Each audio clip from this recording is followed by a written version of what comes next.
அனைவருக்கும் வணக்கம். இஸ்ரேலுக்கும் பாலஸ்தீன குழுக்களுக்கும் ஈரானுடைய தீவிரவாத குழுக்களுக்கும் இடையே போர் உச்சகட்டத்தை அடைஞ்சிருக்கிறது நண்பர்களே. இந்த போர்ல நேற்றைய தினம் ஹமாஸுடைய ஒரு மிக முக்கியமான தலைவர் சுட்டுக் கொல்லப்பட்டிருக்கிறாரு இஸ்ரேலால. இது அந்த பிராந்தியம் முழுவதுமே பெரும் பரபரப்பை ஏற்படுத்தி இருக்குது.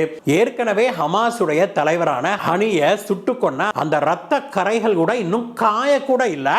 அதற்குள்ளாக அடுத்த ஹமாஸ் தலைவரை இஸ்ரேல் சுட்டுக் கொண்டிருக்குது. அவரை மட்டுமல்ல, அவரோடு இருந்த மேலும் சிலரையும் இந்த மாதிரி இஸ்ரேல் சுட்டுக் கொண்டிருக்கிறாங்க. இஸ்ரேல் ஹமாஸ் போர் இப்பொழுது உச்சகட்டத்தில் இருக்குது. அந்த போர்ல இஸ்ரேல் எப்படி அந்த ஹமாஸ் தலைவரை சுட்டுக் கொண்டது, அந்த ஹமாஸ் தலைவர் யாரு, இதை பற்றியெல்லாம் தான் இன்னைக்கு பார்க்க போறோம் நண்பர்களே. வாங்க நண்பர்களே, இதுவரைக்கும் நீங்க நம்ம சேனலுக்கு சப்ஸ்கிரைப் பண்ணாம இருந்தீங்கன்னா கீழே இருக்க சப்ஸ்கிரைப் பட்டனை தட்டிக்கோங்க. அதுக்கு பக்கத்திலேயே இருக்கிற அந்த பெல் ஐக்கன் இருக்குல்ல, அதை தட்டி ஆல் அப்படிங்கிற ஆப்ஷனை செலக்ட் பண்ணுங்க.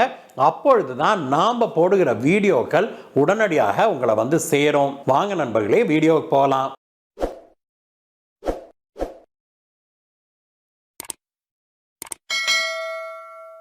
நேற்று அதிகாலையில் பாலஸ்தீனத்துடைய காசா பிராந்தியத்தில் இருக்கிற ஜெனின் அப்படிங்கிற ஒரு ஏரியால இஸ்ரேலுடைய ராணுவ படைகள் ஹமாஸுடைய மிக முக்கியமான தலைவரான விசாம் கசேம் அப்படிங்கிறவரை சுட்டு கொண்டிருக்கிறாங்க நண்பர்களே. நேற்று வழக்கம் போல பேட்ரோலிங் மற்றும் கோம்பிங் ஆபரேஷன்ஸ்ல ஈடுபட்டிருந்திருக்குது இஸ்ரேல் பார்டர் போர்ஸும் இஸ்ரேலுடைய ராணுவ படையான ஐடிஎஃப்பும். அந்த சமயத்தில் ஒரு காரை நிறுத்தி அவங்க சோதனை செய்ய முற்பட்ட போது அந்த கார்ல இருந்த இந்த வசீமை பார்க்கறாங்க இஸ்ரேலிய படையினர். பார்த்த உடனேயே இது வசீம் தான் அப்படின்னு அடையாளம் கண்டுட்டு அந்த வசீமை அவங்க துப்பாக்கி காட்டி இறக்க சொல்றாங்க. ஆனால் வசீமோ திருப்பி சுடுவதற்கு எத்தனித்த போது இவங்க இஸ்ரேலிய படையினர் அவரை சுட்டு வீழ்த்துறாங்க. அதற்குள்ளாக அவரோடு இருந்த இருவர் அங்கிருந்து தப்பிச்சு ஓடுறாங்க. உடனடியாக இஸ்ரேலிய படையினர் தங்களுடைய விமானங்களை அனுப்பி அந்த விமானங்கள்ல இருந்து அந்த இருவரின் மீதும் தாக்குதல் நடத்தி இருக்குது. வசீமோடு இருந்த வசீமுக்கு மிக நெருக்கமான ஹமாஸ் தலைவர்கள் இருவரும் அங்கேயே சுட்டுக் கொல்லப்பட்டாங்க. அது மட்டும் இல்ல, அவங்களோட இருந்த மேலும் பலரும் அப்பொழுது கொல்லப்பட்டதாக சொல்லப்படுது. இது தொடர்பாக இன்றைக்கு இஸ்ரேலுடைய ராணுவமான ஐடிஎஃப் அழைக்கப்படுகிற இஸ்ரேலி டெமோக்ராட்டிக் போர்சஸ், இஸ்ரேலுடைய பார்டர் போலீஸ் இருக்காங்க இல்லையா, அந்த அமைப்பு மற்றும் ஷின்பெட் டொமஸ்டிக் செக்யூரிட்டி ஏஜென்சி அப்படின்னு அழைக்கப்படுகிற இன்னொரு அமைப்பு, 3 அமைப்புகளும் சேர்ந்து கூட்டாக ஒரு பத்திரிகையாளர்கள் சந்திப்பை நடத்தினாங்க. அந்த சந்திப்பின் போது அந்த 3 அமைப்புகளும் இணைந்து நடத்தின ஒரு ஆபரேஷன்ல இந்த வாசிம் காசிம் கொல்லப்பட்டதாக அவங்க உறுதி செய்தாங்க. இதே விஷயத்தை ஹமாஸும் உறுதி செய்திருக்குது. ஹமாஸுடைய தலைவர்கள் வாசிம் காசிம் உள்ளிட்ட 3 முக்கிய தலைவர்கள் கொல்லப்பட்டாங்க அப்படிங்கிற விஷயத்தை ஒப்புக்கொண்டு ஒரு பத்திரிகை செய்தி ஒன்று வெளியிட்டிருக்குது ஹமாஸுடைய ஒரு குரூப்பான இசடின் அல் கசிம் பிரிகேட்ஸ் அப்படின்னு அழைக்கப்படுகிற ஒரு ஆர்ம்டு கூட்டமைப்புடைய தலைவராக திகழ்ந்திருக்கிறாரு இந்த வாசிம் காசிம். அவர் இஸ்ரேலின் மீது நடத்தப்பட்ட பல தீவிரவாத தாக்குதல்களை முன்னின்று நடத்தி இருக்கிறாரு அப்படின்னு இஸ்ரேலுடைய படைகள் சொல்லியிருக்கிறாங்க. இதற்கிடையே இன்று முதல் 3 நாட்களுக்கு பாலஸ்தீனத்தில் இருக்கிற காசா ஸ்ட்ரிப்ல அமைதியை கொண்டு வருவோம் அப்படின்னு ஒரு போர் நிறுத்தத்தை அறிவிச்சிருக்கிறாங்க ஹமாஸும் இஸ்ரேலும். எதற்காக இந்த போர் நிறுத்தம் அப்படின்னா, ஹமாஸ்ல வாழ்கிற குழந்தைகளுக்கு போலியோ தடுப்பூசி வழங்குவதற்காகத்தான் இந்த 3 நாள் பிரேக் எடுத்திருக்கிறாங்க போர்ல இருந்து அப்படின்னு சொல்லப்படுது. இது ஒரு நல்ல விஷயம் தானே மக்களே. இதே போல பெட்டர் சென்ஸ் ஷுட் ப்ரிவேல் அப்படின்னு தான் உலக நாடுகள் சொல்றாங்க.